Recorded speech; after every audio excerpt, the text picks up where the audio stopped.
Good morning, guys. Good morning. Good morning.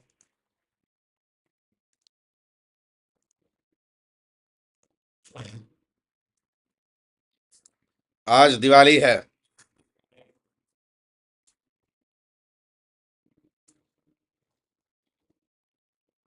Today is Diwali. आज दिवाली है. Diwali in Karolbagh. Diwali in Rajendra Nagar. Diwali in Mukherjee Nagar. Diwali in Ashok Nagar. Diwali in Dholpur House.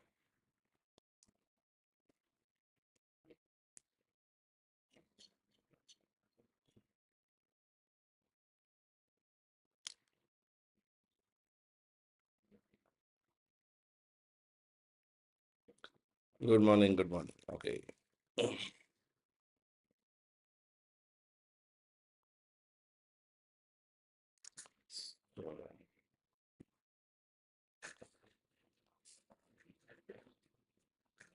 Have any of if none of you have written the prelims or mains or given the interview this year, do not worry about the result today.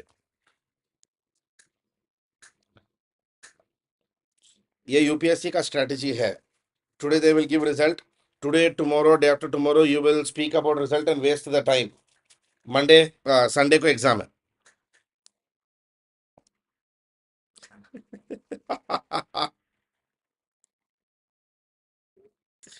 Sunday exam, no.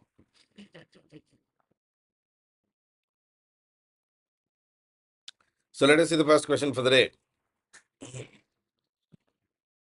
The climate transparency report published by IUCN, WEF, IPCC, none of the above.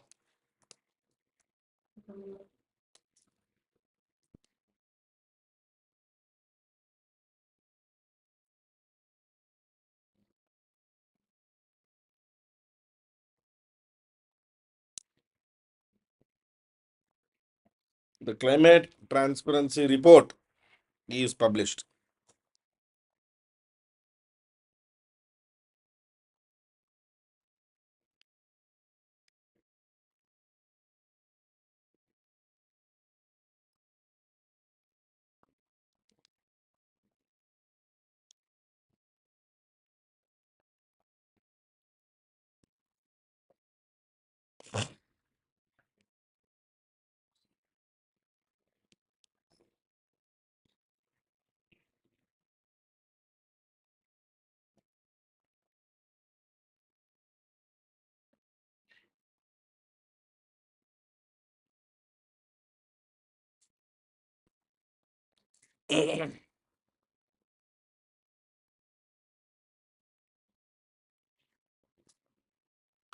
Answer is D. With world's most comprehensive annual review of G20 countries' climate action and their transition to a net zero emissions economy is actually what the climate transparency report is all about. It is actually prepared by experts from 16 partner organizations from majority of G20 countries. India has a climate pledge of net zero by 2070, that is to reduce emissions intensity of GDP by 45% from 2005 level to by 2030. 50% of India's energy needs are to be from non-fossil fuel by 2030. That's why India has also launched a mission program called Mission Life.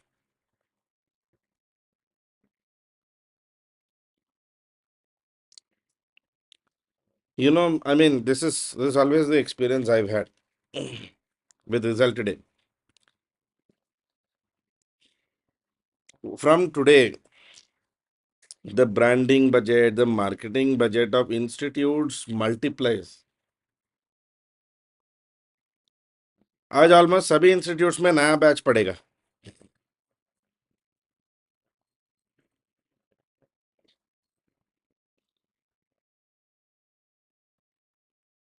And the worst part is even online education centers will start claiming students because they helped them write mains online.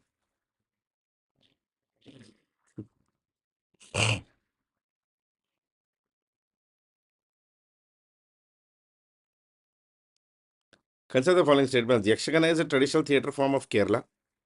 Yakshagana is a temple art form that depicts mythological stories and Puranas. Which are the above statements? These are all correct. One only, two only, both one and two, neither one nor two. See, let me put it this way, guys. I'm somebody who's strongly believed that online is good, but at the end of the day, हाथ से लिखना पड़ेगा.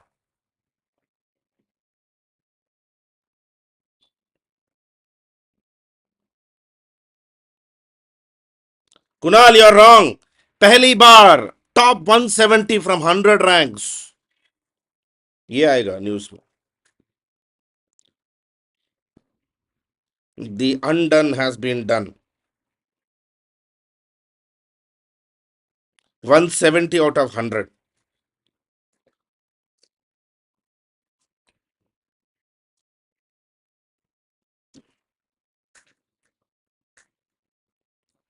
Answer is B. Yakshagana is a theatre form of Karnataka. It is a temple art form that depicts mythological stories and Puranas. It is performed with massive headgears, elaborate facial makeup, and vibrant costumes and ornaments. Usually, Yakshagana is recited in Kannada. It is performed in Malayalam as well as in Tulu. Tulu is the southern dialect of Kannada. Now, Yakshagana is also the root dance or the base dance for Kuchipudi. Kuchipudi dance form is also based on Yakshagana or takes its influence from Yakshagana. It is performed with percussion instruments like Chenda, Maddalam, Jaggata, and Chengila. And also Chakratala and Ilatalam. These are the smaller symbols.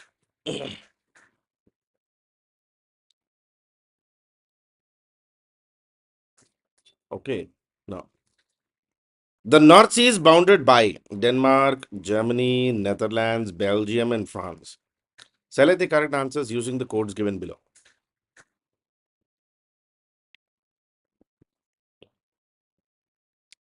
See, this has been my point of view in terms of UPSC preparation, guys. I mean, even with me, me included, I myself am one of the educators or so-called faculty. I don't like to call myself educator.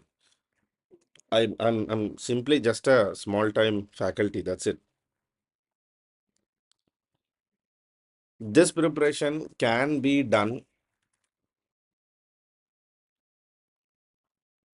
even without spending millions and millions.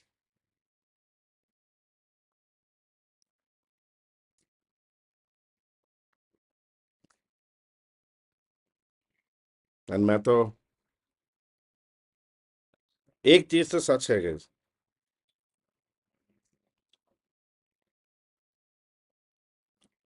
EdTech or online education did give access to UPSC preparation, UPSC knowledge to a lot of rural people as well. I mean, people who can't really come to Delhi's and Hyderabad's and study. That's it.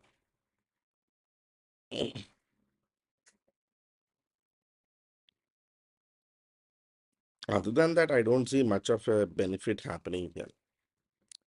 North Sea is actually bounded by Orkney Islands, the east coast on the east coast of Britain, to the west and north and central European mainlands to the east and north, including Norway, Denmark, Germany, Netherlands, Belgium, and France.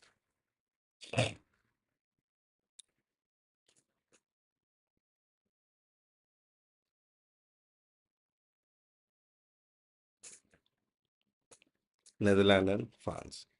Now, the state of Eritrea is bordered by Sudan, Ethiopia, Djibouti. Remember, Eritrean war was happening? It is October 2022. There was this Eritrean war, September, October 2022. That one, yes.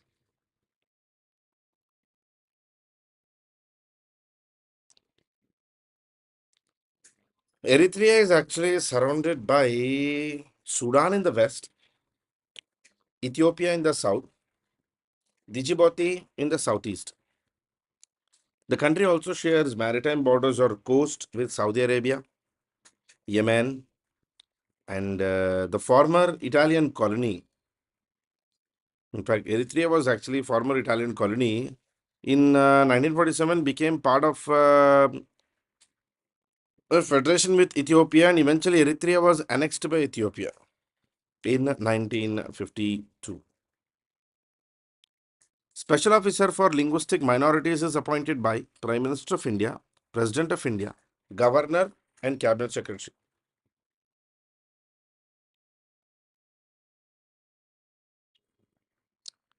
Special Officer for Linguistic Minorities.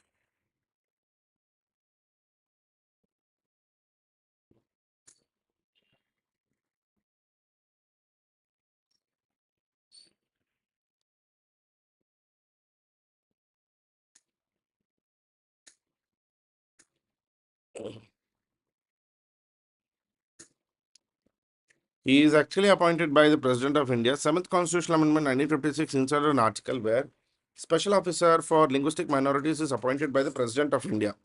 It would be the duty of the Special Officer to investigate all matters relating to the safeguards provided mainly for the linguistic minorities under the Constitution. Particularly Article 350B mainly gives the provisions for special officers for linguistic minorities. Article 350B, which is the main center of Dutch trade in Coromandel until the headquarters was shifted to Nagapatnam in 1690. Jinji, Machilipatnam, Pulicat, and Balasore.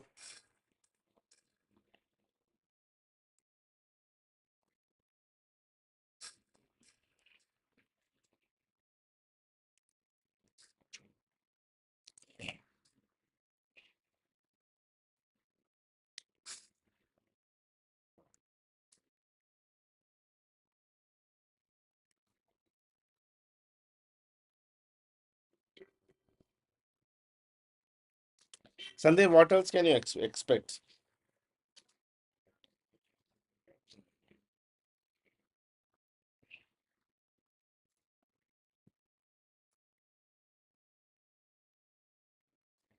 Pulicat.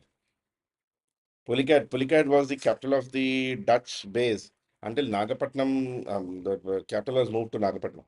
Who conquered Ceylon from the Portuguese in 1678?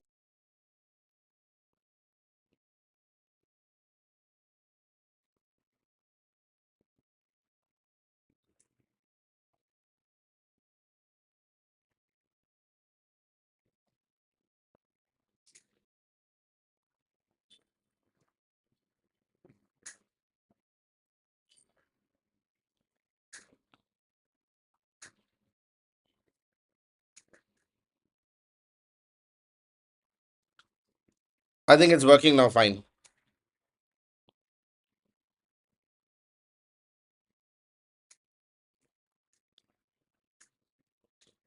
I'm going to get it fixed today. तो वो मेरा room में वो power backup चला गया तो इसीलिए all this nonsense is happening. I'll get it fixed today. वो हो जाएगा.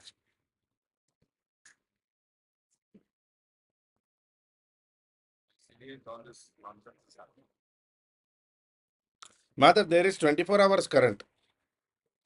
Every 2 hours and then 4 hours.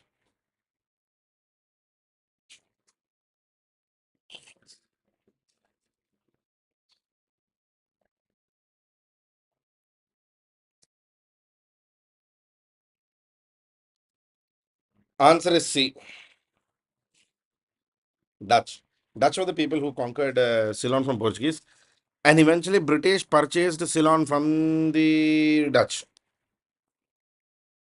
Who gave Bombay to Charles II of England as dowry gift for his marriage with Catherine Braganza?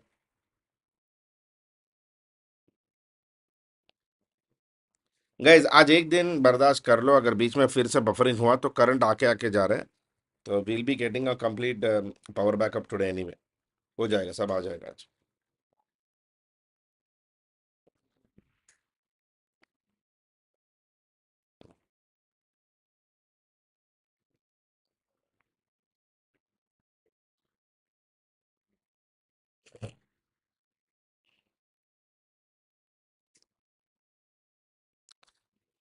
Who gave Bombay to Charles II of England as dowry gift for his marriage with Catherine of Braganza?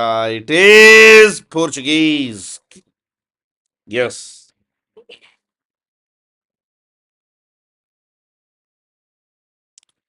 Sandeep inverter मेरे पास था I mean मेरा नहीं था अन academy के था आ, वो जाते जाते इन्वर्टर भी ले गए पुराना बैटरी भी ले गए I wasn't able to find time to get a new one. I need to put the new one, no? No problem.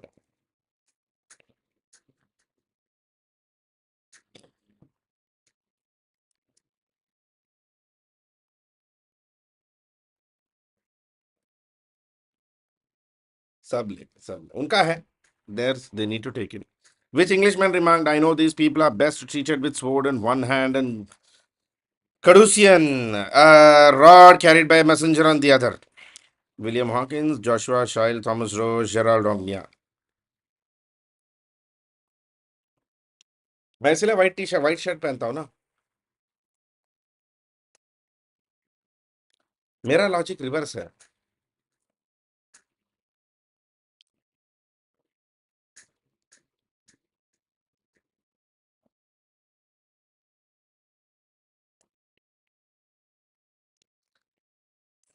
I won't say I'm completely free, but I'll try to give as much as I can.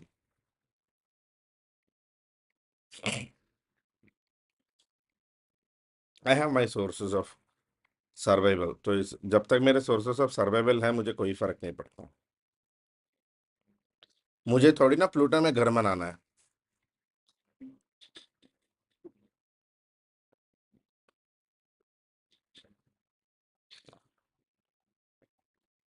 नहीं नहीं Sandeep, no no. See, I'll tell, let me be honest about one thing, guys. 5 years, yes, I did get to teach a lot, man. And look, we've disassociated from my side. I've disassociated only on a friendly term. मुझे मेरा philosophy अलग है तो मैं इसलिए बस dissociate हो गया. बस I have no regrets, no anger, no frustration, no irritation.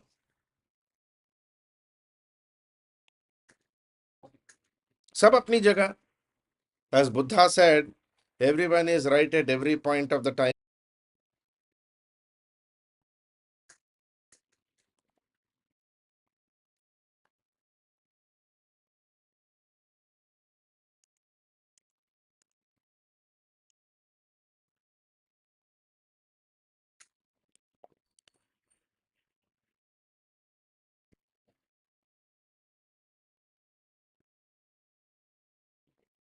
It is Thomas Strong. Okay.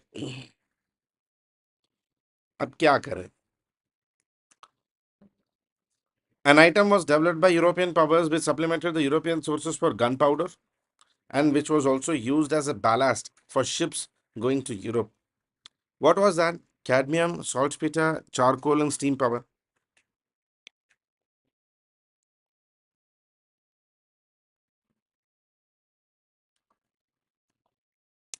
Guys, for today, I'm sorry.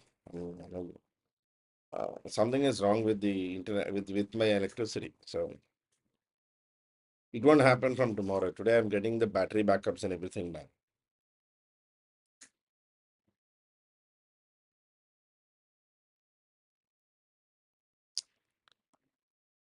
It's saltpeter, no. Saltpeter was the replacement for gunpowder of Britain. Chinese gunpowder का replacement था Indian saltpeter.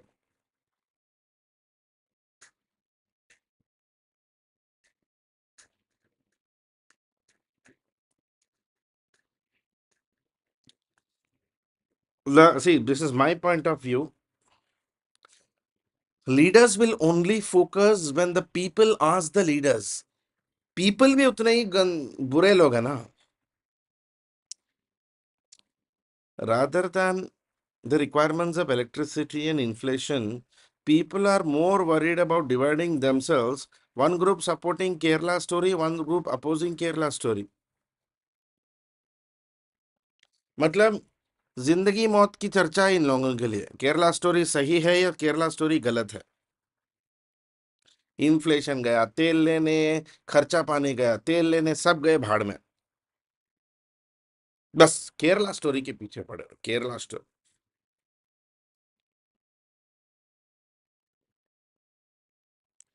In a democracy, the elected will only have accountability if the elector demands it. As long as the elector doesn't demand accountability, the elected will not show or prove his accountability. That's the fact of this world. I mean, that's the reality. जिसने vote दिया है उसको पड़ी नहीं है, तो जिसने vote लिया उसको क्या पड़ी है? In 1632, English obtained the long coveted permission, the Golden Firman, for erecting a fortified factory on Coromandel coast from the Sultan of Golconda, Sultan of Bijapur, Raja of Chandragiri, the Mughal Emperor.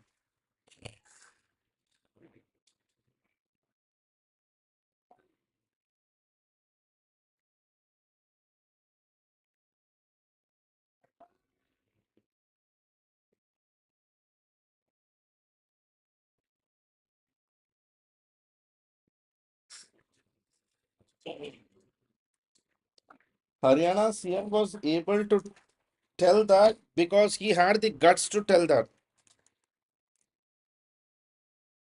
उसको सच में लगता था कि जो भी वो कह रहा है वो सही है.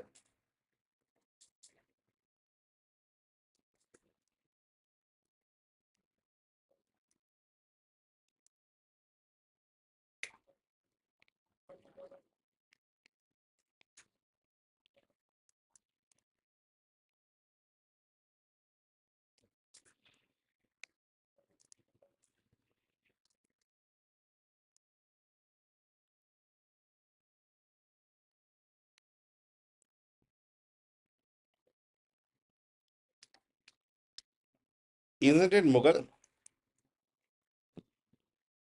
Mm. Or is it the king of Golconda? 1632 Golconda. 1632 Golconda. 1612 Mughal. The English East India Company servants were divided into three ranks. What were they? Writers, counselors, merchants, writers, factors, merchants, janitors, factors, traders, merchants, clerks, soldiers.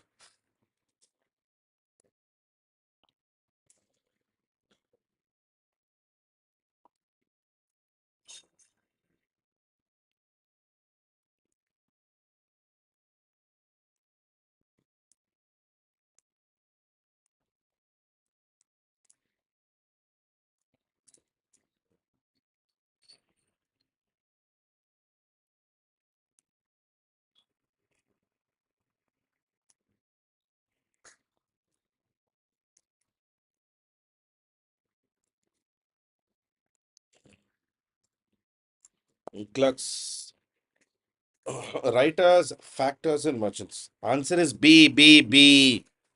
Writers, factors, and merchants. They were nothing called soldiers. It was these merchants and writers who were also the soldiers. There was no rank called soldiers in East India Company. Which of the following factories of English was first one to be fortified? Bombay, Surat, Madras, Machilipatnam.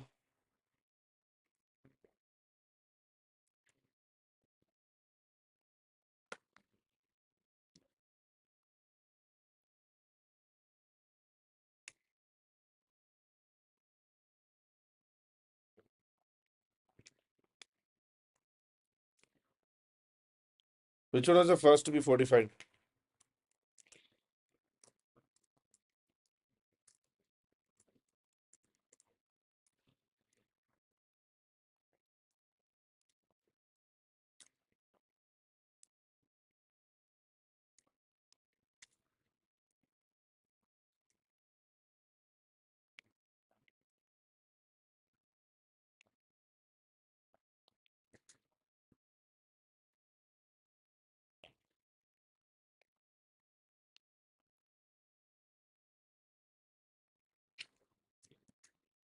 Wasn't it Madras? Madras. Why? Why? Why? Madras was the first. What is the confusion? किस बात की confusion है इधर? मद्रास सबसे पहले था ना.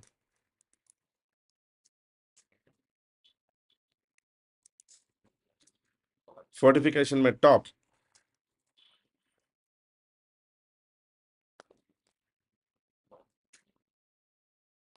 Who was the governor of Madras, whose term in office is regarded as the golden age of Madras in respect to development of trade and increase of wealth?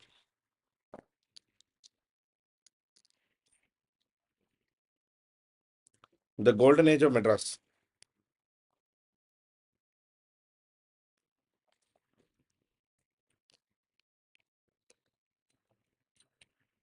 You should be able to answer this quite easily. For you, this will be cake. Thomas Munro, William Langthorne, Job Charnock, Thomas Pitt. Okay, put it this. I mean, sorry, correct it. It is Thomas Munro. Thomas Munro. During Thomas Munro, Madras actually grew economically. Economically, the answer is D, not B. D. Who evolved the strategy of intervening in mutual quarrels of Indian princes by supporting one against the other, securing monetary, commercial, or territorial favors from the victors?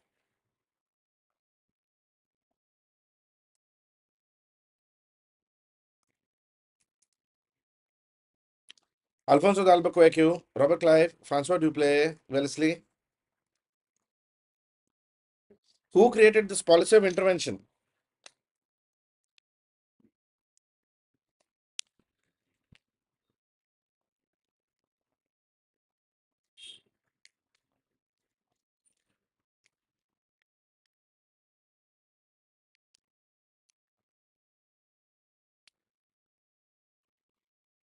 Yes, Munro started Raithwari, yes.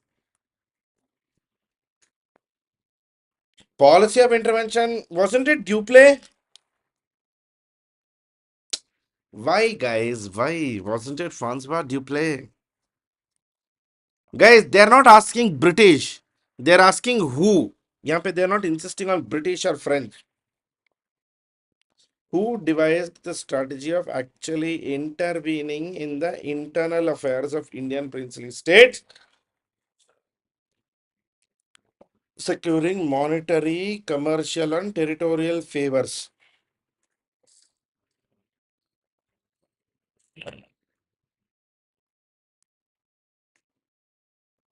Answer is C. Who granted the French the area in Andhra known as Northern Sarkars? Elur, Mustafanagar, Rajamundry, and Chikakot. The Northern Sarkars. Anwaruddin, Asabja, Muzaffarjang, Salabatjang. I've taken this in the class.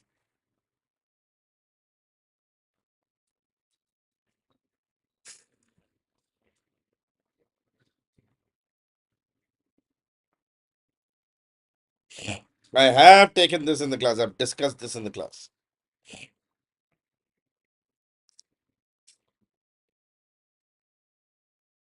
By the way, you guys went through the terminologies yesterday? The Delhi Sultanate literature and Delhi Sultanate terminologies?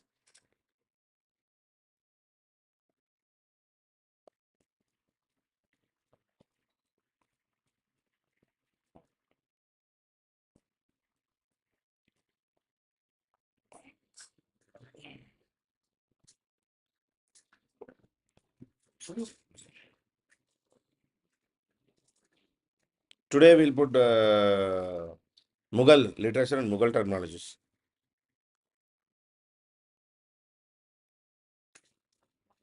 Answer is Muzaffarjang. Muzaffarjang. Remember, Muzaffarjang actually gives Northern Sarkar region to Duplay after the defeat of Anwar, after defeat and killing of Anwaruddin during the Carnatic Wars, Second Carnatic War. That one. Duplessis' major opponent on the English side, who outwitted him, was Warren Hastings, Arthur Wellesley, Ayercoot, and Robert Clive. That's a Duplessis' nemesis.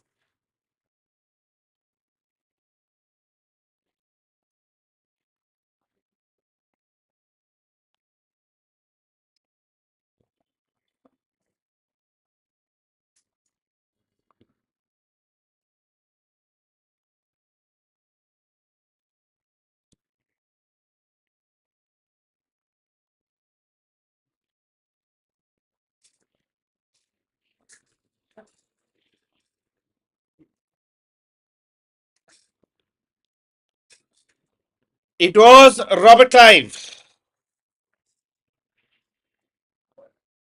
Robert Clive.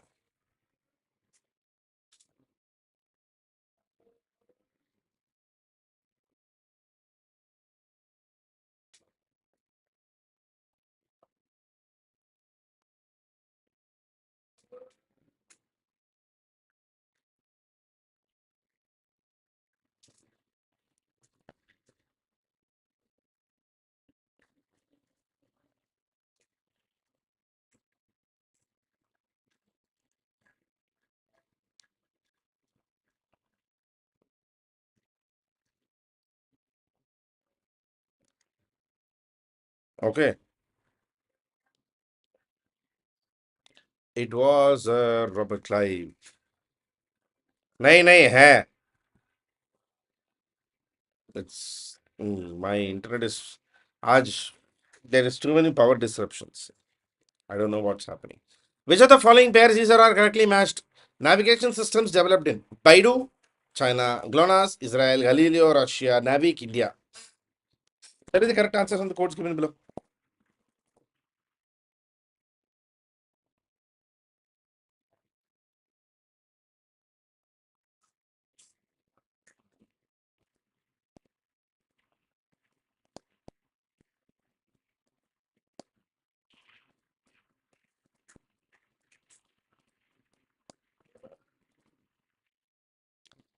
Baidu, GLONASS, Galileo, Navic.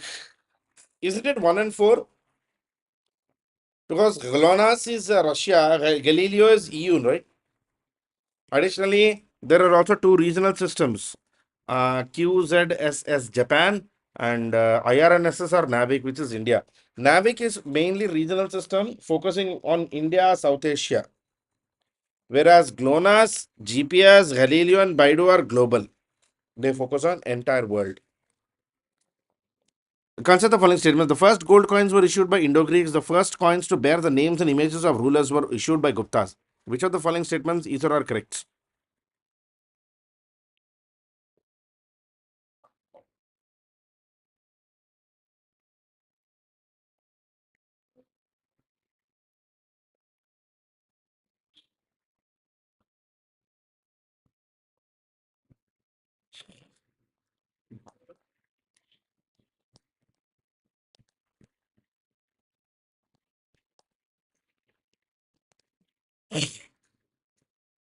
Answer is D. The first coins to bear the names and images of the rulers were actually issued by Indo-Greeks, who established control over northwest India in the 2nd century BC. Kushanas issued the largest hoard of gold coins in the history. These were virtually identical in weight to those issued by contemporary Roman rulers, typical ore type of coins. And Kushana coins were, in fact, Kushanas issued the highest number of gold coins during the rule of Vema Taktu Kadphises, the second Kushana ruler and father of Kanishka. The instrument of accession, a legal document, was first introduced by Indian Councils Act 1909, Government of India Act 1919, Government of India Act 1935, and Government of India Indian Independence Act 1947.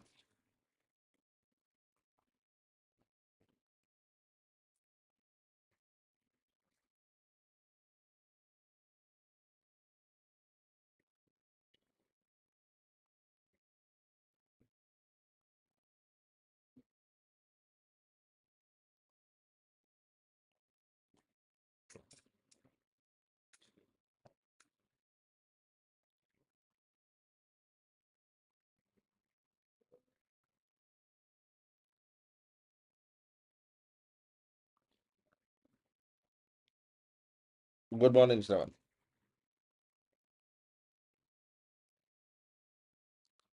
The idea of instrument of accession is actually coming from Government of India Act 1935. It was used in 1947 to enable Indian rulers and princely states under the British paramountcy to actually join the dominions of India or Pakistan created by the partition of British India.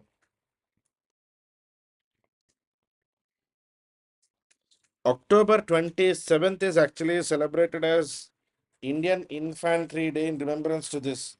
It was on this day that first infantry soldiers actually took action to defend Indian territory from external aggression. On October 26, 1947, Maharaja of Jammu and Kashmir Hari Singh signed Instrument of Accession, making his state a part of Indian dominion and thus paving the way for Indian troops to be deployed in the state. So October 27. What is the problem with the gold coins? First gold coins were issued by Indo-Greeks. Yeah, correct है. तो problem क्या है?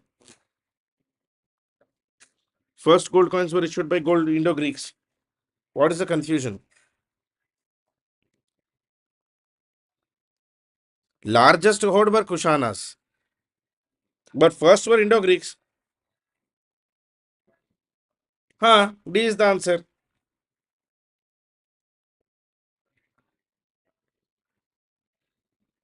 I still don't get the confusion. I mean, किस बात का confusion है? First coins to bear the names of images of rulers were issued by Indo-Greeks.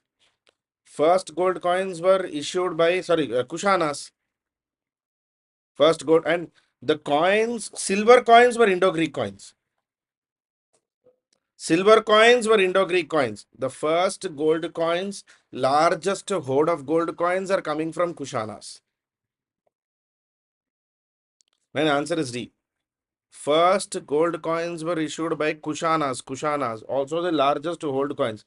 The first coins, silver coins, issued by Indo-Greeks. Answer is D. There is no doubt in this. No confusion. Answer is D.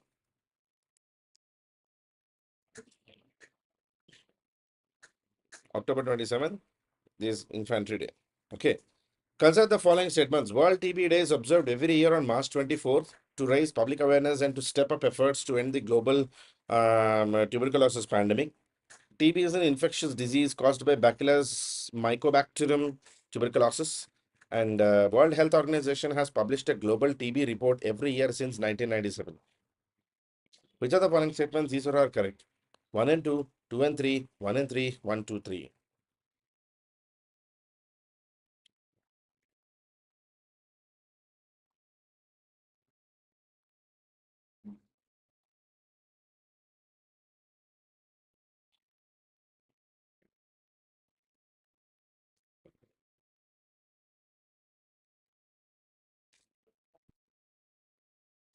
TB, TB, TB, TB, TB, TB. Answer is D, D, D, D, D, D, D. D. 1, 2, 3. World TB Day is observed on March 24th, mainly to raise public awareness about tuberculosis, the health, social, and economic consequences of tuberculosis, and also to step up efforts to end the global tuberculosis epidemic. In fact, the March 24th is marked because in 1882, Dr. Robert Koch announced that he had discovered the bacteria which actually causes TB, opening new ways towards diagnosing and curing tuberculosis as a disease. TB is an infectious disease, highly infectious, caused by Bacillus mycobacterium tuberculosis. It typically generally affects lungs, but can also affect other sites. The disease is spread when people who are sick with pulmonary uh, TB expel bacteria into air, an example by coughing. I mean, basically, TB can spread through coughing. There are many different TB tests, sputum, smear microscopy, rapid molecular tests, culture-based methods. See, TB has a very high mortality rate without treatment, and also TB has a very high resurgence rate if the treatment once started is not completed. ये भी एक problem है TB के साथ. With TB, the most general confusion of the problem is people start the TB treatment, but they do not complete the entire course. By the minute their symptoms go down, people stop taking treatment. फिर TB resurges. The promulgation of 12 edicts is associated with the reign of Akbar, Jahangir, Shah Jahan, Aurangzeb.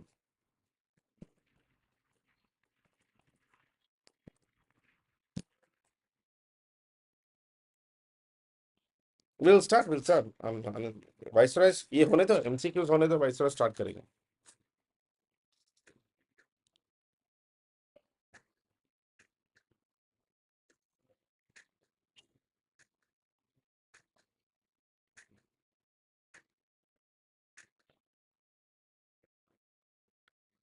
The 12 edicts were actually given by Jahangir. The 12 rules banning tobacco, banning drinking, banning party, yes, sub. The 12 edicts were basically 12 social rules, specific instructions given to the residents of the Mughal state by the Mughal king, Jahangir. Mir Jumla, who was appointed as the governor of Bengal by Aurangzeb, originally belonged to. I've discussed this many times in the class. Previous year question.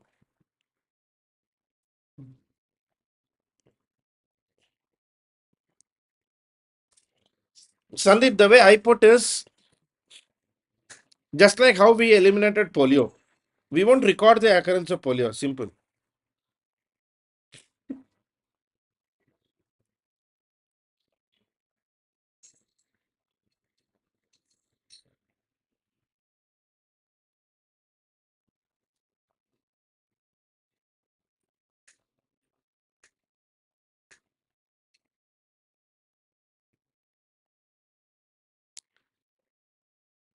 Salim is an addict. Others cannot. That's the speciality of Salim. Answer Mir Jumla Golconda. Meelkonda is actually Mir Jumla is actually from Golconda. He was a member from Hyderabad. The police chief of city was called. What is the police chief called? Those who saw the video yesterday should know this. Previous year question.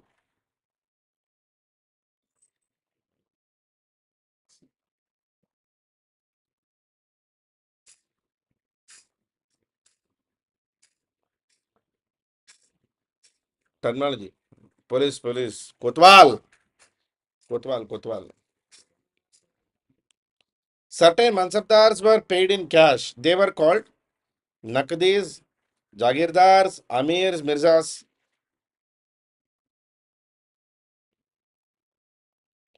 Mansabdars who were actually paid in cash. Instead of giving them land allocations, they were paid money. Fixed.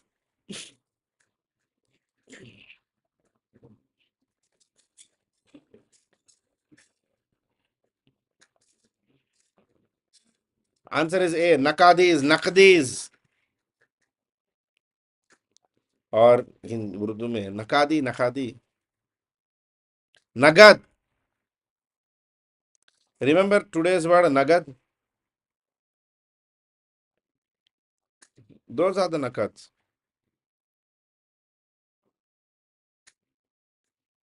Cash. Todarmal was a brilliant revenue officer who first served under Bhagwan Das, Sher Shah, Humayun, Bas Bahadur. Todarmal was a minister of.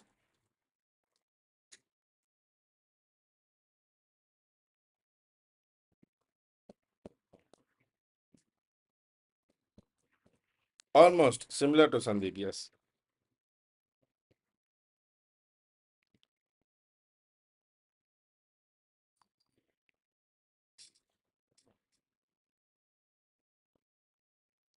Todarmal used to work under Sher Shah. He used to work under Sher Shah. Who imposed taxes like Jaribana, Mahasilana, and insurance tax on cultivators? Sher Shah, Akbar, Shah Jahan, Aurangzeb.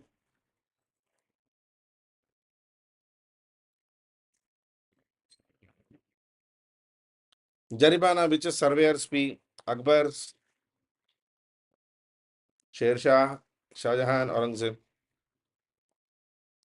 It was actually Sher Shah. Jaribana, Mahasilana, which is tax collector's fee. Yes, insurance tax. All these were the land grants made to scholarly men were generally known as Inams, Wakafs, Sayurhal, Madatemash. Land grants given to writers, poets, educated, and those people.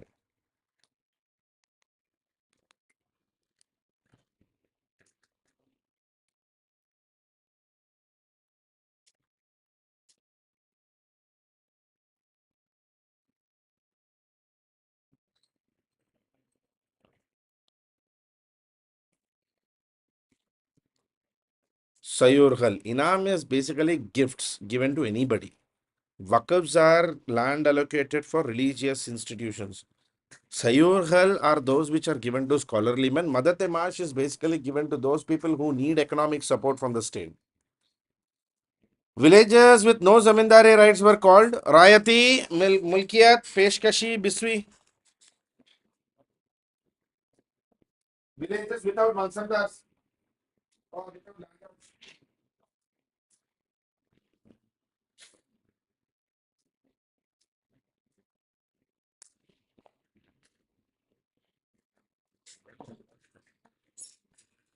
रायती मिल्कियत पेशकशी and Bismi.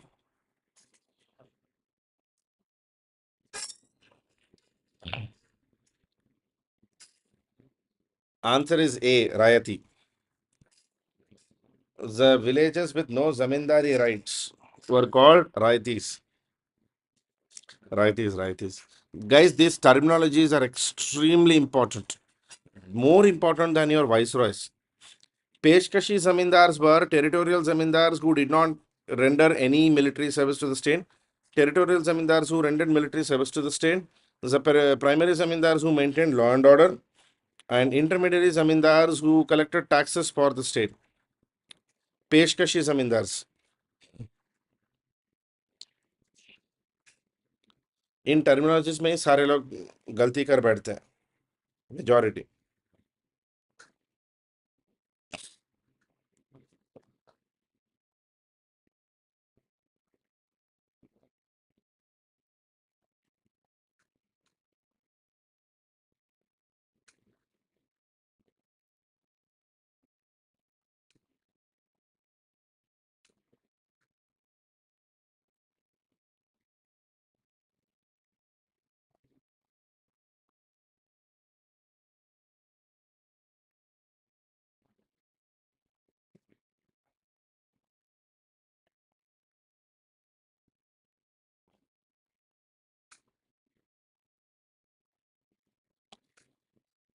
These are basically territorials, landlords or territorial zamindars who actually do not render any military service.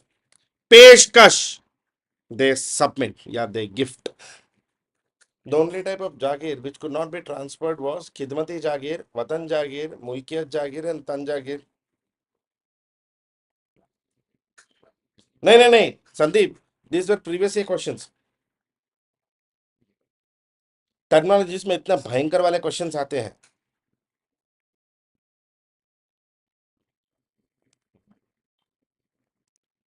आते हैं भाई, आते हैं.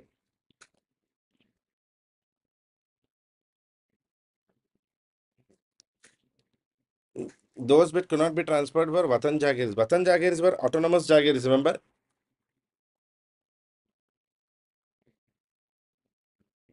वही ना कुल्हा दारन ये type पे आते हैं. ये सब वही तो है. Watan jagirs were basically autonomous jagirs. Who was the Frenchman who visited India 6 times during the reign of Shah Jahan and Aurangzeb and wrote 6 accounts of India in his work Six Voyages? Tavernier, Manuki, Thevenot, Bernier.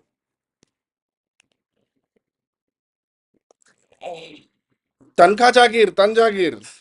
Tanka Jagir. Means where land is allocated in lieu of salary.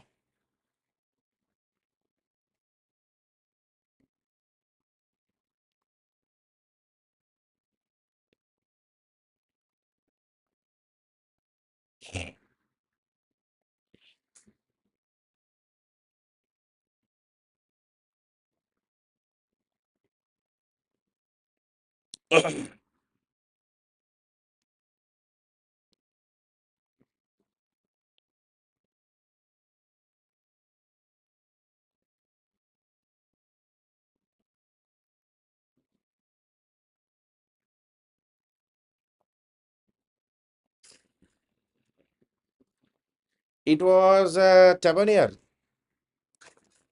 Tavernier wrote 6 volumes about India. He visited the court of Shah Jahan to Aurangzeb about 6 times. And all the 6 times he wrote in 6 books. The Six Voyages of India.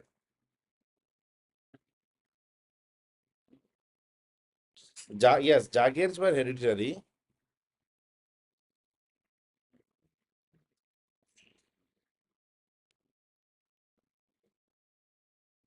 Jagirs were hereditary.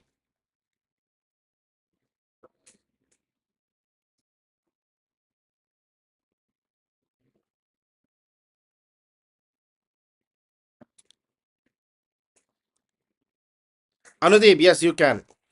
You can say that. We did use Sama Bed Dand.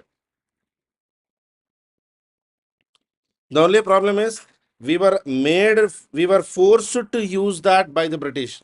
See, for example, when we wanted dominion status, they wanted to give us representative democracy. When we wanted representative democracy, they did not want to give anything. Now, by the time they wanted to give us dominion status, we already wanted freedom, complete freedom. So, Britishers were late. They were trying to give us something which we wanted 20 years back. Taj Mahal was designed by Ustad Isa, Ustad Mansur, Ustad Rahim, Ustad Shansher. Who designed Taj Mahal?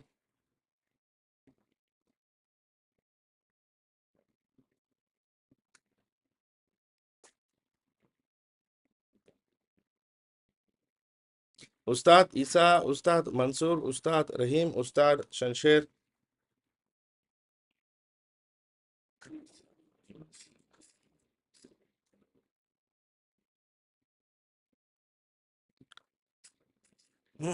Answer is A. Ustad Isa Muhammad Effendi. Ustad Isa Muhammad Effendi. He was the designer. Of the buildings built during the time of Shah Jahan, which one had the famous peacock throne? Rang Mahal, Diwan-e Khas, Diwan-e-Am Jama Masjid.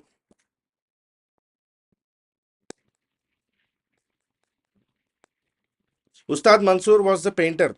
Sitadri. Painter of Jahangir.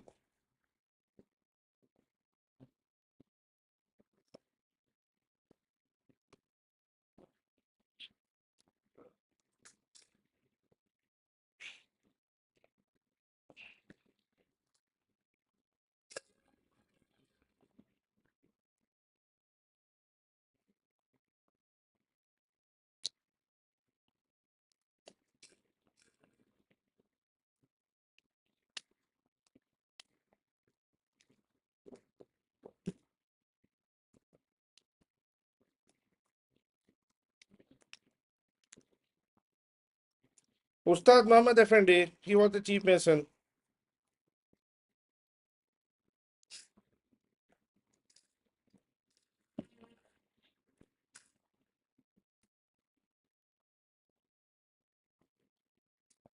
I still did not get the point of what is the confusion.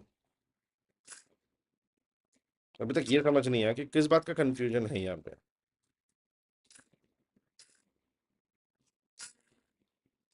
Answer is C. It was actually based in Diwan-e-Am, the peacock throne located in Diwan. The master of portrait painting was Mansur, Sanat Beg, Mir Hussain, Daswant. This you should know. The master of portrait painting. In fact, which Mughal king encouraged portrait paintings a lot?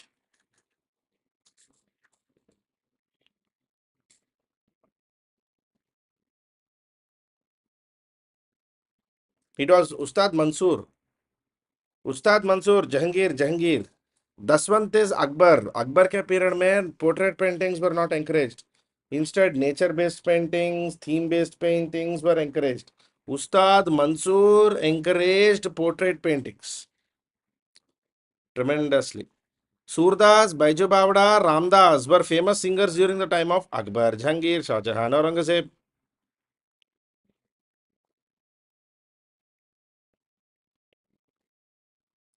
Surdas, Baiju Bavda, and Ramdas.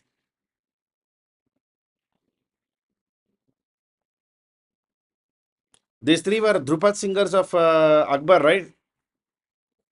Drupad singers of Akbar. Jalaluddin Muhammad Akbar.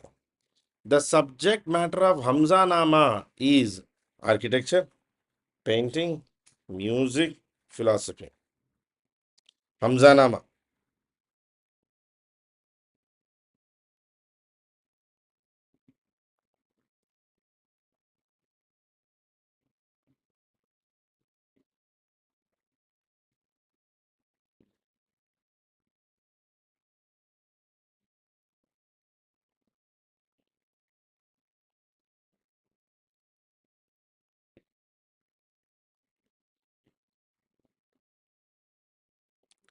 Painting, no? The Travels of Abu Hamza. It was an illustrated book. Illustrated painting book. The Travels of Abu Hamza. Commissioned during Akbar's period. Shahjahan के time में the pencil sketches and embellishment paintings और gold colour paintings embellishments. French traveler Francois Bernier served as a physician to Bernier किसका doctor था? What the question is asking.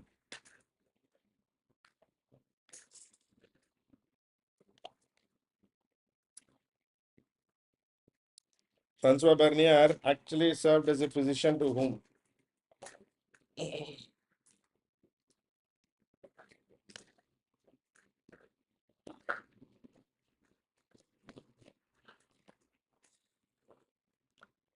Answer is D. D. Aurangzeb. Bernier came during the period of Aurangzeb. Parthiban, you're right.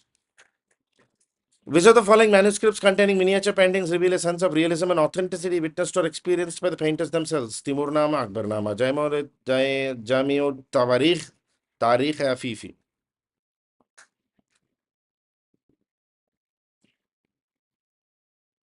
Miniature paintings with a sense of realism.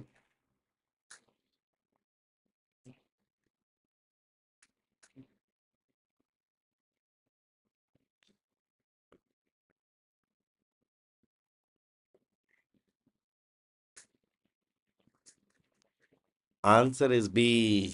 B, B, B, B, B, B, B. Akbarnama. Akbarnama has, by Abu Fazal, actually has a sense of realism in its paintings. During the reign of which one of the following Mughal emperors were Marathas admitted to nobility? Akbar, Humayun, Jahangir, Shahjahan. किनके period में मराठास को Mughal nobility में introduce किया गया था?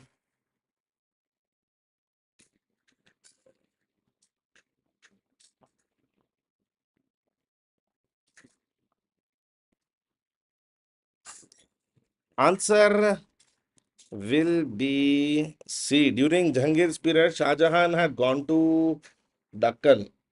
And in Deccan, Shah Jahan recruited Marathas into Mughal nobility. So the answer is C, no. Jahangir ke period mein, for the first time, we see Mughals getting in direct contact with Marathas when Shah Jahan was actually sent to Deccan to control as Viceroy. Answer will be C, not D. Answer will be C. Which one of the following Mughal emperors is credited with the composition of many Hindi songs? Mayun, Babar, Akbar, Jahangir.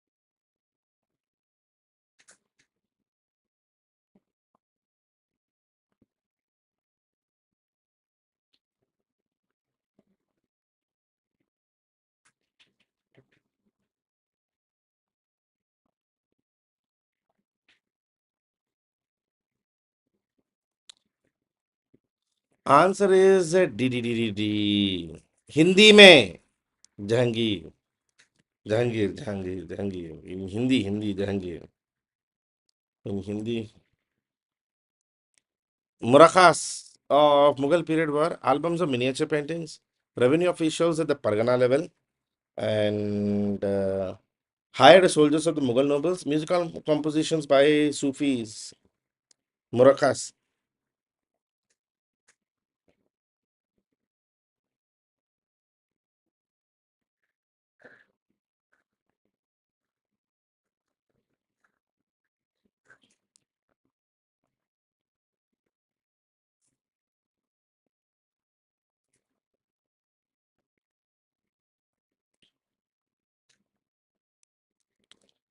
They are actually albums of miniature paintings by Mughals. Albums of miniature paintings by Mughals. Now, who among the following discovered Cape of Good Hope, which he originally called the Cape Storm in 1487? Vasco da Gama, Pedro Alvarez Cabral, Bartholomew Diaz, and Columbus.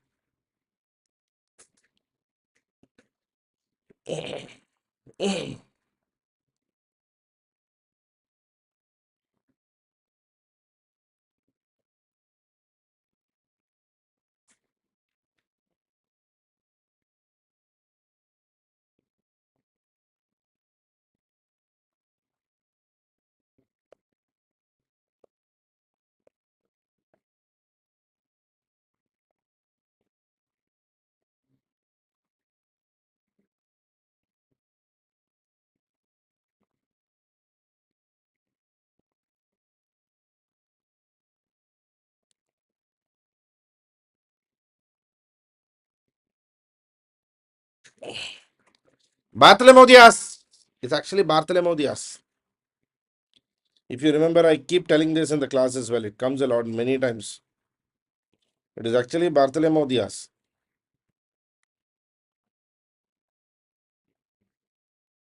who explored the Cape of Good Hope, and later this became the most important it's a discovery of European history. 1487. 1487. 1487. What was the early capital of Portuguese in India? Goa, Cochin, Calicut, Kannur. Goa, Cochin, Calicut, and Kannur. Early capital of Portuguese in India.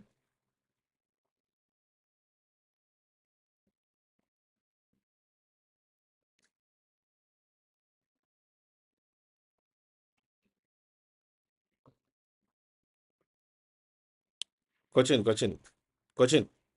Cochin was the early capital of the Portuguese in India. Who was Zamorin? Commercial head of Arab merchants, religious head of Portuguese in India, the Muslim ruler of Cochin, the Hindu ruler of Calicut.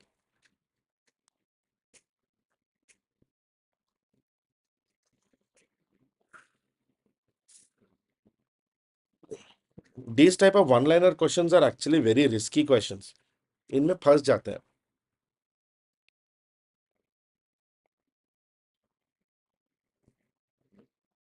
You tend to get badly stuck in one-liner questions.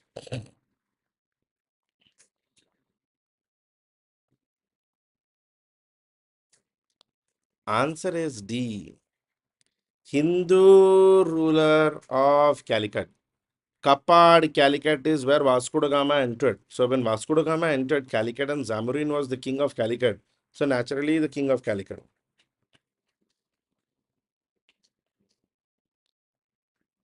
Zamorin was a king, not a leader, not a merchant. What was the only settlement of the Portuguese on the southeast coast? Santhom, Armagao, Karaikal, Pulicat. Only Portuguese settlement of the southeast, which is basically Coromandel coast.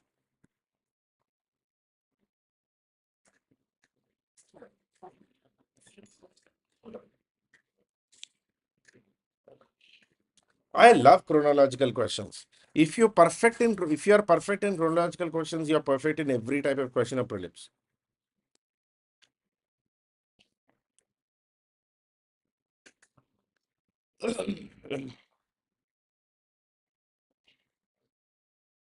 I mean, that's what I believe.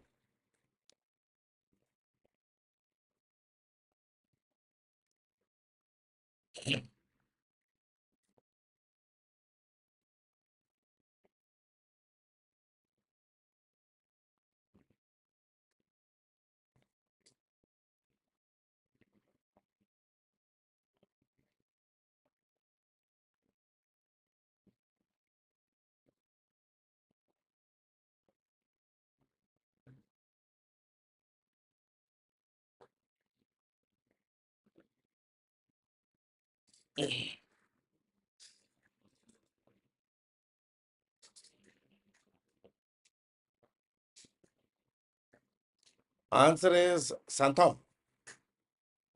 Santhom, Santhom. Inside the Chennai city. Later, where the Battle of Santhom was also fought. By the beginning of 17th century, the Portuguese power declined in India and neighboring regions, and they began to lose one settlement of the other. To whom did they lose Ormuz in Persian Gulf in 1622? The Gulf of Hormuz was occupied by Arabs, Turks, English, or Dutch? That's what the question is.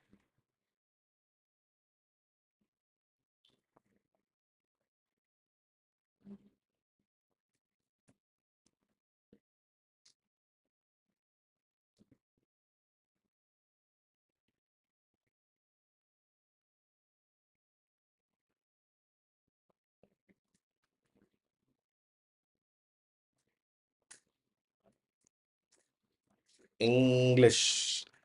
Yesterday also we did this. Yesterday there was a question in which a different type of question was asked, where also the same information was asked. Gulf of Ormuz किसने कब्जा किया था Portuguese से?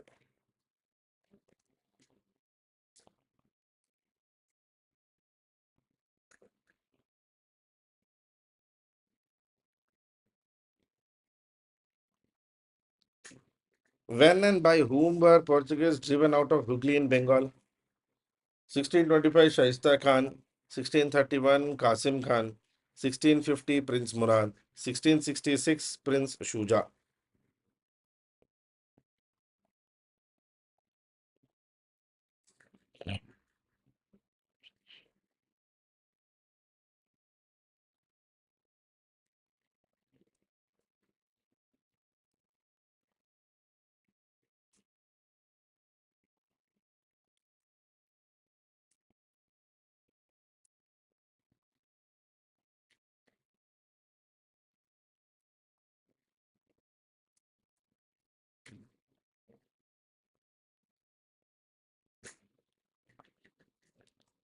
Answer is B. Qasim Khan. Qasim Khan. Qasim Khan. Which of the following statements about Vasco da Gama are true? He discovered the new and all sea route from Europe to India. He reached the port of Cochin on May 17, 1498. He was given hostile reception by the ruler of Cochin. He made a second trip to India in 1502. Select the correct answers from the codes given below.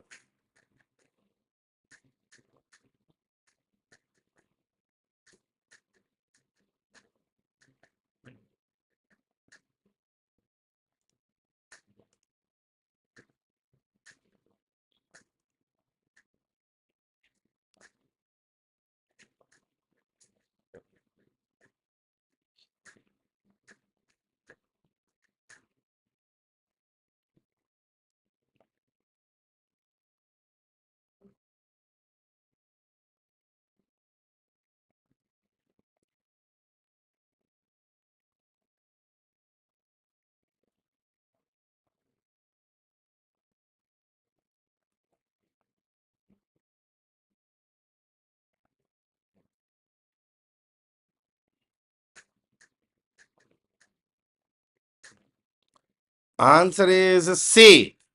Yes, 1 and 4. Answer is C. C. Which of the following statements about Alfonso de Albuquerque are incorrect? He became the Portuguese governor in India in 1509. He captured Goa from the ruler of Ahmednagar in 1511. He persecuted Muslims and prohibited his countrymen from taking Indian women as wives. He conquered the island of Ormuz from Persian Gulf in 1515 and he died in 1520, leaving Portuguese as the strongest naval power in the Indian Ocean. Yes, he is Vasco da Gama is the founder of all sea routes from Europe to India. Bartholomew Diaz only till South Africa. Vasco is from South Africa to India.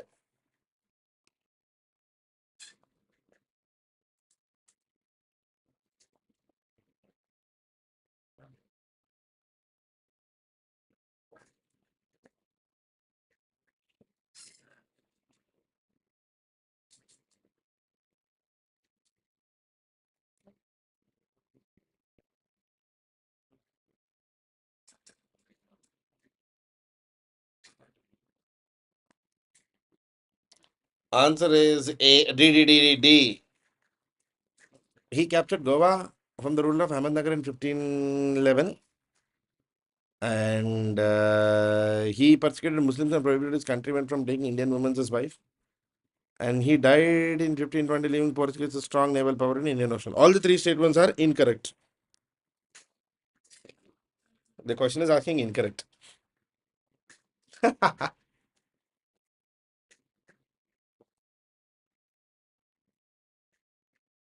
He took it from Bijapur, not Ahmednagar. He actually supported Portuguese to be associated with Muslims. And he did not die in 1520. Okay. So, guys, we'll go on a quick 5 minutes break. We'll come back and we'll see quickly Viceroys.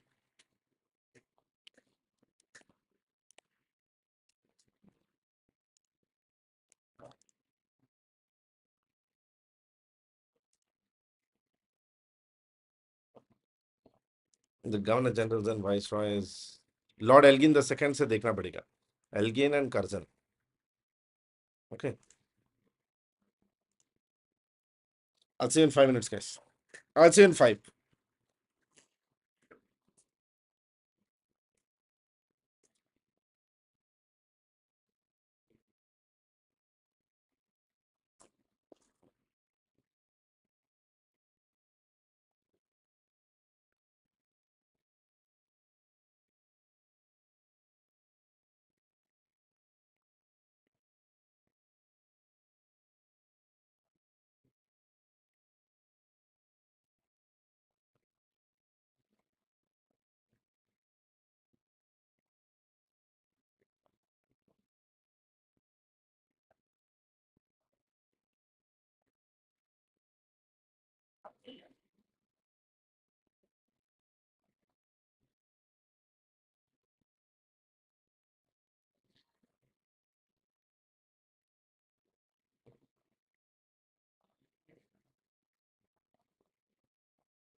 Okay, guys. So let us continue the discussion on the um,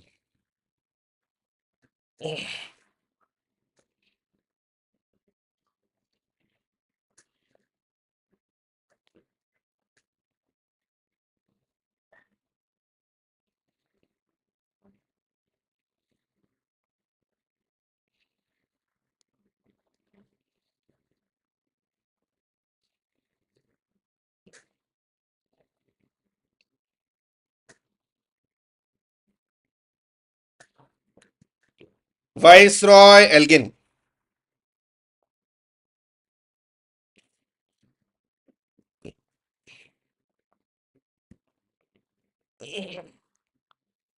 So Elgin was also coming at a sort of rather complicated situation.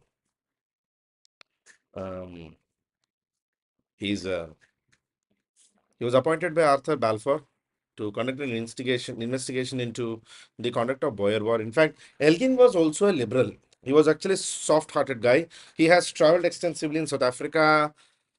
Was also a member of the Elgin Commission in South Africa. He knew Gandhi. He had heard about Gandhi and the leader of the coolies in South Africa. Elgin served as Viceroy and Governor General of India from 1894 to 1899. He was sorry. He knew the Indian issues even in South Africa. So mainly he was pre-Gandhi era, but yeah, he knew the Indian issues in South Africa. Elgin was born on May 16th, 1849 in Montreal, Canada. He was educated at, again, Eton College, one of the largest colleges, and also with Oxford. And during his period, we see some troubles in the tribal areas, particularly the Afridi revolt and the Mohammedan revolts in northwestern tribal areas, particularly the region which we today call Fata. There is a lot of infighting dispute because of the hilly terrain, and particularly the area which you today call Peshawar, federally administered tribal areas or Fata or Northwest Frontier Province. इस areas में जो भी dispute था वो area.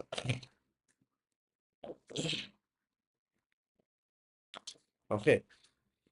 Military operations on the northwest frontier were most severe since the Sepoy Revolt of 1857, and by 1898, the tribes had been forced to surrender. Their fortifications were demolished, the entire area was sort of brought back into order, brought back into the control. Now, Elgin's presidency में the most famous most famous challenge or administrative challenge was the Great Bubonic Plague, which erupted in Bombay, killing numerous people. Remember, the plague commissioner Rand was eventually killed by the Chapekar brothers. यही था Elgin के period में था. A famine that struck almost the entire country at the same time exacerbated the situation. Now, this bubonic plague Maharashtra section में हो रहा था. Okay, bubonic plague was happening in Maharashtra region, and the famine was the famous Chapania Akal, and I'm pretty sure you know this. The Chapania Akal, which we actually talk about during the uh,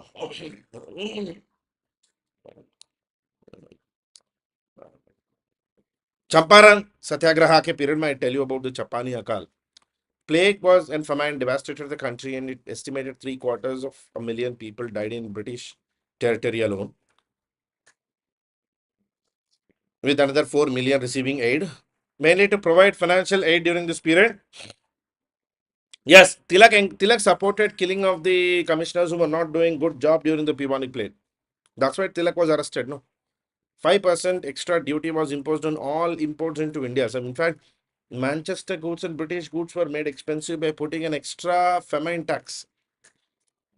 This was viewed as a form of indirect protection granted to British products, which proved detrimental to Indian cotton textile manufacturers anyway. Okay, because the imports were put on everything except those coming from Manchester textile market. And naturally, textile was our largest import. सभी पे extra फेमेन duty और फेमेन tax डाला गया था, not on Manchester goods. No. The Diamond Jubilee of Queen Victoria also happened during this period. The Diamond Jubilee of Queen Victoria was officially celebrated on the June 22nd, 1897, mainly to commemorate 65th anniversary of Queen Victoria's accession to the throne. from 1837. So yeah, Victoria was 65 years. So in on as a queen, it was the first Diamond Jubilee celebration in the history of British monarch. Any British monarch has been able to rule for so long was Victoria. It was proposed by Joseph Chamberlain and promoted the idea of global celebration spirit for a monarch ruling 450 million people. The only problem was India may this Diamond Jubilee celebrations were happening at a time where nearly one third of Bombay had died and nearly 30 million people died just in the British provinces thanks to Chapani Akal and the bubonic plague. The day had been declared as bank holiday in United Kingdom, Ireland, India. The British Army, Royal Navy, along with troops from Canada, India, Africa, and South Pacific marched in London. So celebrations were done again at a time when there was plague and there was severe challenges. And particularly during the plague, a special plague commissioner was appointed. In fact, 893 officers and British in charges were actually brought into India. Most popular, they were all under the command of W.C. Rand and Lieutenant Ayerst. And this Rand guy did not actually do his job properly.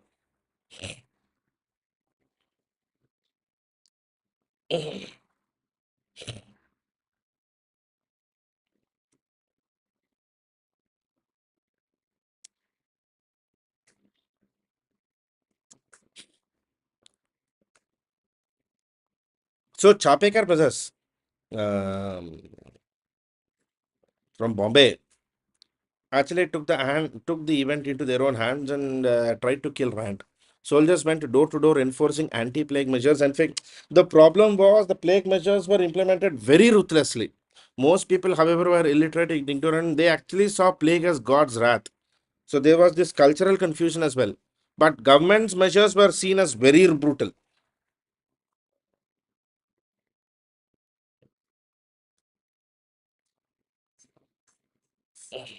Very, very brutal.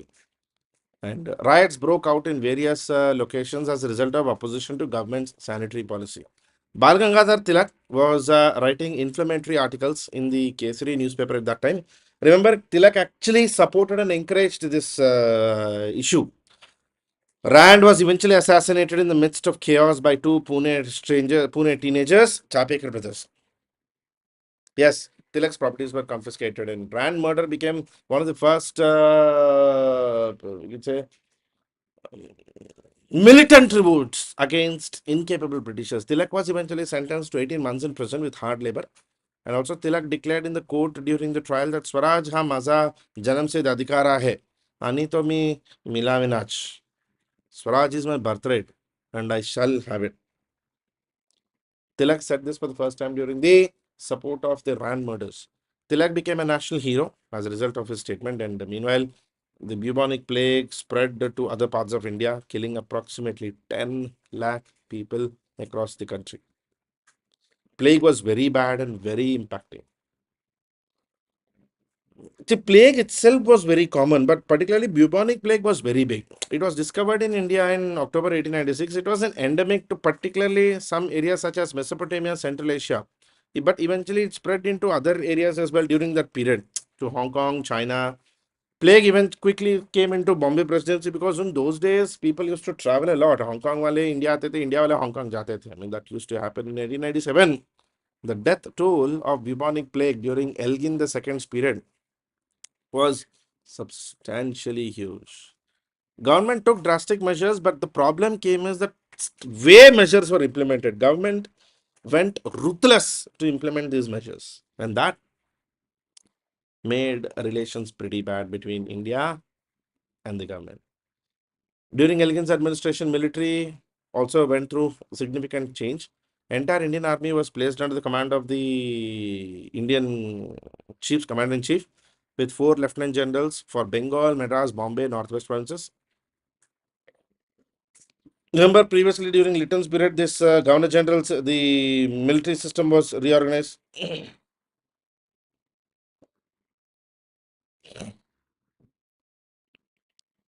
Okay. Nonetheless, Queen Victoria's Diamond Jubilee was celebrated across the subcontinent in 1897. Eventually, Elgin The second passed in January 18th, 1917, and Elgin's rule came to an end. Elgin was now followed by the ruthless, the Thanos of modern India, Lord Curzon. George Nathaniel Curzon. I generally call him Thanos. He was a British statesman, foreign secretary, racist, conservative member. At the age of 39, he became India's youngest viceroy. He was literally one of the most contentious, influential people to hold that position. In fact, the reason why I call him Thanos is he destroyed India British relations, he destroyed British Empire in India. He did all at the same time. Curzon was the youngest viceroy. He was very similar to Dalhousie. Young, radical, ruthless, non-political. At the time when Curzon came to India, India was in the grip of severe economic and political crisis. I mean, there was the Chapania Kal, which was just going on. Rand murder had just happened. Bubonic plague was in its last days. Economically, the situation was pretty bad because of Diamond Jubilee celebrations. And Curzon believed that there was very strong requirement or a dire need for ideological figure to actually control the entire situation. And Britishers saw Lord Curzon as the right person for the job, and Britishers observed Curzon as the perfect person for the job. Curzon held a deeply racist point of view. I mean, he believed in he actually was a strong believer of white man supremacy and considered that Indians had to be inferior to British. And he believed that Indians are inferior to British. This man had a strong belief. He was hostile to India's political goals, and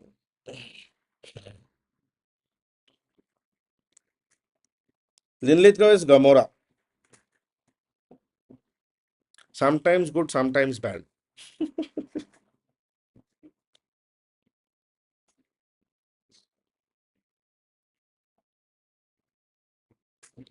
Irwin is Groot. That's my point of view. Lord Irwin is Groot. Yes. Linlithgow is ambivalent. He's confused. Linlithgow doesn't know exactly is he racist or is he not racist. ये problem है उसके साथ. So Curzon's biggest changes were his economic reforms. As soon as he came, the British currency was declared the legal tender in India. So pound sterling was implemented in India. Pound was equivalent to 15 rupees. Curzon reduced the salt tax from 2.5 rupee per mound to 1 rupees per mound. One mound was equivalent to 37 kgs. So that time there used to be 1.5 में एक 1.5 रुपए में 37 kilos मिलता था, उसको घटा के 1 rupee 30 पैसा में कर दिया. Also, he took many we could say important uh, reforms. And remember that Mayo's economic decentralization, Curzon stopped it. He left no incentive for provinces to save. He took away all the savings from the provinces. Curzon advocated for financial decentralization and abolished the practice. He ended the financial decentralization. He advocated against decentralization. He also oversaw entire industrial and commercial redevelopment.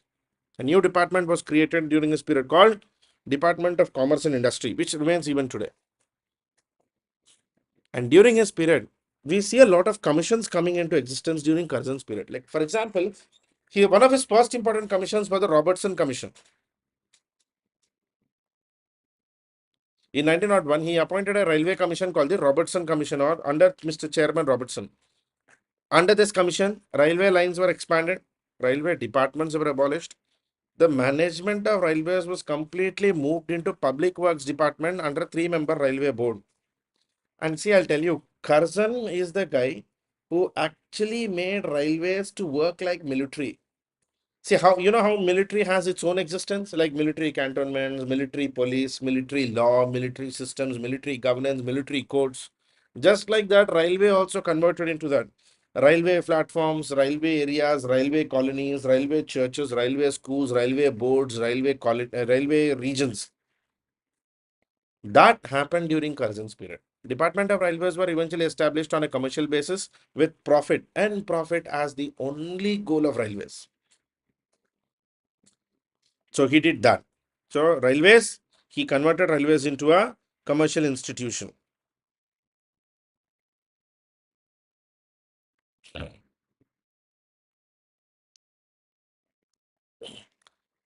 The Cooperative Credit Societies Act was passed in 1904 to encourage people to form societies for the purpose of deposits and loans, primarily to save peasants from the clutches of money lenders who usually charge exorbitant rates. So basically, Cooperative Credit Societies Act was actually passed mainly to support the formation of credit cooperative societies. And also, Punjab Land Alienation Act was passed, under which government will take over lands from the people in Punjab for development of irrigation.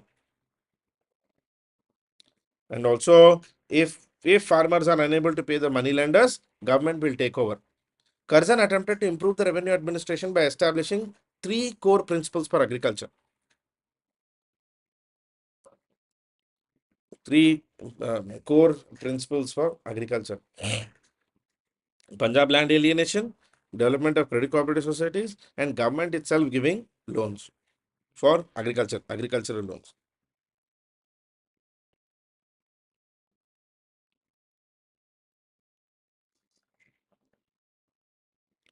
Next, Calcutta Corporation Act. See, Curzon passed the Calcutta Corporation Act. Basically, what he did is, again, up after the ending of economic decentralization, he tried to remove political power from the corporations. He reduced the elected members in Calcutta Corporation. That way, Indians will not get representation much enough, or Indians will not have enough representation in the Calcutta Corporation.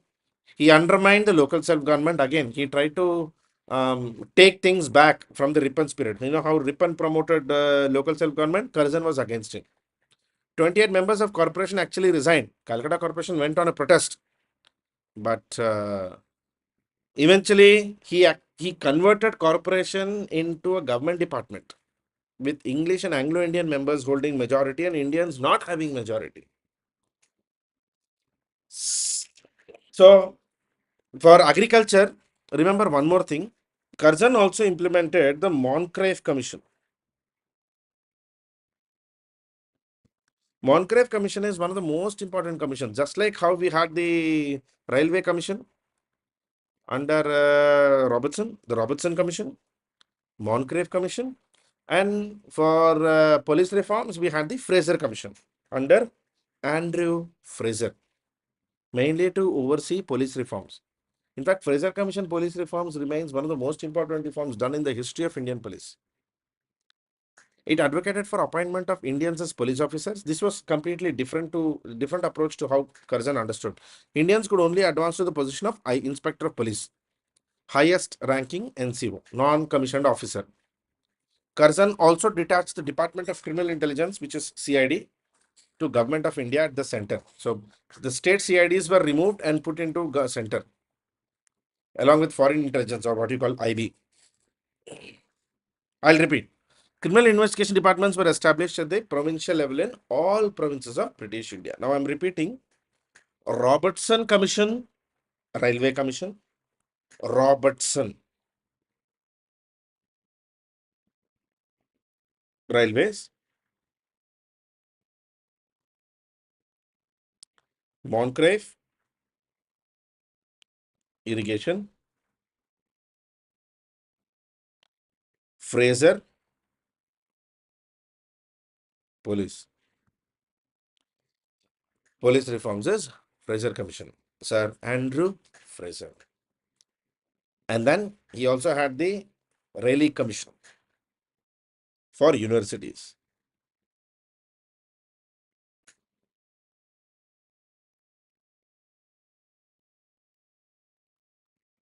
Just like Calcutta Corporation, Curzon took over the universities in 1902.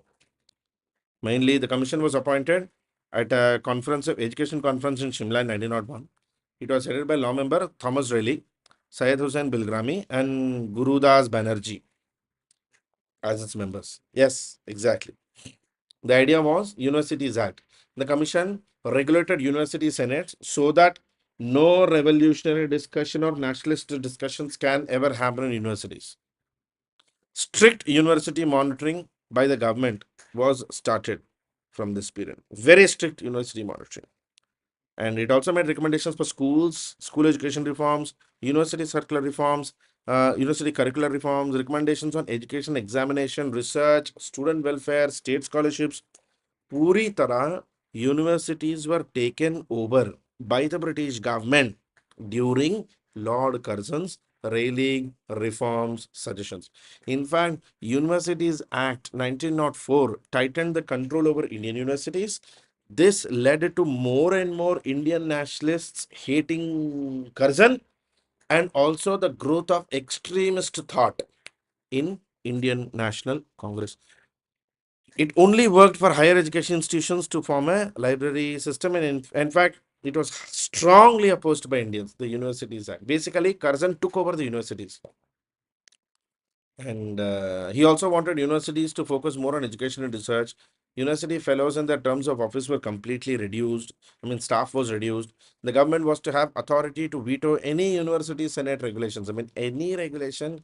Universities are generally run by an elected council like Senate. So any senate could be overthrown by Viceroy and his office. And private college affiliations conditions were completely tightened. And in fact, Curzon made it extremely difficult for colleges to get affiliations. And another small act done by Curzon is the Ancient Monuments Act 1904, which is basically a very good act. The intention is to provide regulations for protection of heritage monuments in India, repair, restoration, protection of historical monuments in India. He also urged the provincial governments to establish museums for safe storage of rare objects. Curzon only did this. Curzon had very bad relations with some of the pro-India British officers as well. One of them was Lord Kitchener. In 1902, Kitchener was actually the commander-in-chief of British Indian Army. He is credited to changing the role of nomenclature of Indian Armed Forces, which was previously a colonial army. And Kitchener actually made Indian Army and completely autonomous. Curzon और Kitchener का बिल्कुल खराब था. Basically, the idea of Kitchener controversy is Curzon did not want Indians to be in the army at a good role.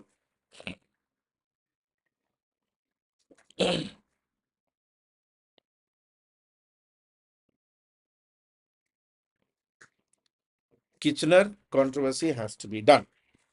Kitchener controversy eventually led to Kitchener even quitting. He resigned and returned to England. It highlighted how Curzon was not really on favorable relations with anybody, even in England, if they were pro-India. Okay, if they were pro-India. Curzon's last two big changes were, number one, Young Husband Mission. This was basically a council mission sent to Tibet, mainly to combat Russian infiltration. Also, the first British mission to Tibet, the Young Husband Mission, military expedition to combat Russian infiltration and resolve the dispute between Tibet and Sikkim. And Curzon का Young Husband expedition was one of the most successful expeditions. अपना जो McMahon line है ना between Tibet and India, Curzon की वजह से.